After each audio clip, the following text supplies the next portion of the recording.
Colin McLean for $10 says, controversy aside, do you think you can separate the art from the artist? Despite everything with Ezra, there are moments he delivered some good lines, particularly the line about his mother. Yes, so I said that in my trailer review. Was that's the first time I've actually seen him act. You know, that line delivery was great. The line delivery about his mother was great. They equally so then dumbed it down with the "you've got my face, but you stole my face." Like, that's bad line delivery. I think he's so hit and miss. But that one, yeah, I'll give him his due. Like, that was good. Can I separate the art from the artist? Depends. It's difficult because in the it's so difficult with this stuff because in the trailer, like, there's that element where he's with the other Barry and he's like, Barry, what are you doing? What? You know, our kids are going to want to see this one day. And I'm like, all I can think of is, one, he's now literally become a they, them, because there's two of him, right? Because he claims he's non-binary, so he's a they, them. But in the trailer, he's literally they. It's they, the two Barrys. So it's topical comedy based on real life. So that's difficult to separate the art from the artist on that thing, because he's hammered home that that's what he is so much, and then art imitates life to a degree that it's just so comical. So that took me out a little bit. Like, it made me laugh in the trailer because he's literally a they, them at that point, which is funny as hell. You couldn't make that up. I mean, that's just comedy gold. But then, yeah, the whole thing about his kid, and I was just like, whoa, keep kids away from Ezra Miller. Like, obviously, you know, like, I was like, especially 12-year-olds. He's got a habit of 12-year-olds, it seems, from everything we've learned. So in a lot of instances, I can separate the art from the artist, right? Like, I definitely can. I think it is dependent on how public and how much in the public domain the artist is, right? Like, so a good example of this is Jeepers Creepers, right? And Victor Salva, whatever his name is. Guy is a huge fucking creep, like convicted pedo or something like that, right? I don't know the ins and outs of it without looking into it, but he's such a big fucking creep. It is, and excuse the language, this is just, I'm saying it on purpose. I'm not losing, it's to emphasize how much of a creep he really is. Like, he's disgusting, like he's diddled kids, right? But he's not in the public eye. He's not in the public domain. There's no articles about it. It's very few and far between. So when you watch Jeepers Creepers, it's not the first thing that comes to mind, you know? And also, there's no element of the creeper where he's diddling little kids, right? He's touching little kiddies or anything like that. There's nothing in there like that. And so I can separate the art from the artist on that level because it's not in the public domain as much. It's not at the forefront of my mind. When I think about it, I'm like, that's really gross. And then you think about the sort of subtext behind his writing of the creeper, and you think, yeah, maybe there is absolutely an element of, you know, he's projecting his villainous evil side onto this creature that he's created, right? But that's doing a deep dive on like a, you know, like an armchair psychiatrist perspective. I don't know that, so I can separate those kind of things. I can.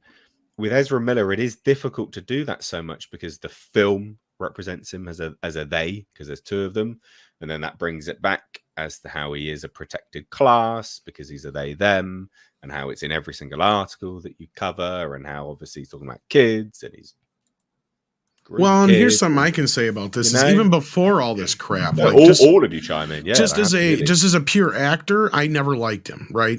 Yeah, I mean, he's terrible. Like, I've never liked him. He rubbed me the wrong way since the first time I seen him in whatever the hell it was, even before Flash. Well, I didn't want to go there, but yeah, I was trying to get you out of that. Trying to get you out of that ditch, Mr. H. You're not helping yourself.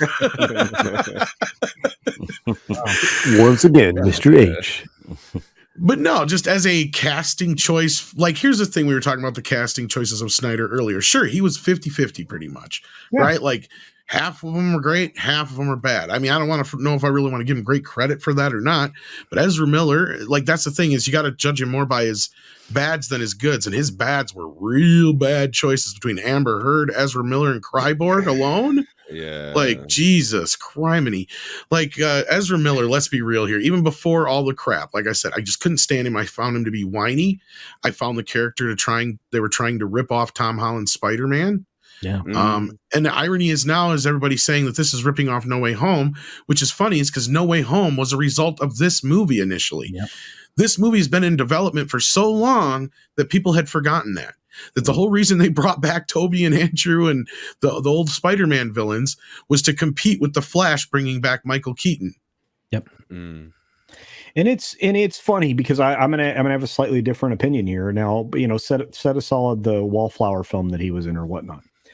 I thought on television, because he was in a television program on USA Network going back a long ways ago. Ezra Miller is a young person when he was in, I think it was called Royal Pains, put in a couple of, pretty solid performances. And we were talking about Andrew McCarthy earlier, Tom and I were, and he was actually in the show with Andrew McCarthy, and Andrew McCarthy was his dad in that show for a few episodes. So Ezra delivered a quality performance there, but it's one of the only times that I would have recognized him, as doing a good job. He's been very hit and miss in the DC films, and his beyond the line delivery, he's never been really believable as either Barry or the Flash. So yeah. Excuse me. Separating him from his acting, I can do, but he's never done anything that's necessarily separated himself from he's never separated himself from as an actor from being himself. I really believe he's at all times being Ezra. A facet of his own being, basically. Yeah, that makes sense. Paulie, what do you think? Can you separate the art from the artist with Ezra Miller? Ezra, as of right now, sure. Wow. I'm like with Tom though. Like, I'm not a huge fan of his acting. No, neither am I. But the specific line that Colin points out here, did you think it was good about his mother? I can't lose her again to save my mother. I thought that was great, and I told you I liked it. Remember? No, because I rambled for so long. I said when we were talking about, I'm not gonna lie, the trailer initially, I love that because I love the Spanish actress playing his mom. Right. So I'm really interested to see that relationship, and I like the line. I actually liked his acting in this. Even the weirdo Barry with the long hair, like, okay, that could work as long as there's a non-weirdo one, So that's just the trailer, though, But if Zazoff and them, obviously they saw something that they thought that's going to make some money. That's why they've kept it. So and they've continued to pour more money into it. So let's dive into that, because they spent millions and millions and millions of dollars to get that Flash commercial into the Super Bowl, to get the Flash. Yeah. And TV spot. Right. So they spent a boatload of money on this film. Now, remember, they didn't want to support a lot of the other films that were coming out recently with that kind of level of spend. So as Paulie was saying, they really nutted up with this and went, and they launched both barrels at it. We'll have to see if it does, perform. Like I said, I think if it has negative word of mouth, well, look, I hate Ezra Miller. I've done many videos discussing his predatory behavior and alleged grooming and things, and it's no surprise to anyone that I'm not his biggest fan. But even I will sit here and go, I'm biased. When people have emailed me sources that have seen this film, they loved it, and he was the standout. So I'm not going to sit here and poo-poo it because and say that he's going to be crap in it, because anything I've heard about this film is that he's actually the reason it is so good. which you know, and I hate him. Like, I'm an outspoken. I think he's a reprobate.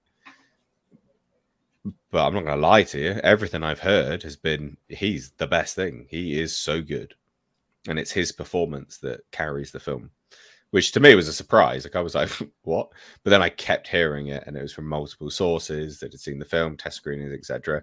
They also do say that Michael Keaton steals the scenes, but is that based on nostalgia, or is it based on, you know, because a lot of the things that we, you know, is it excitement or is it nostalgia in infused excitement?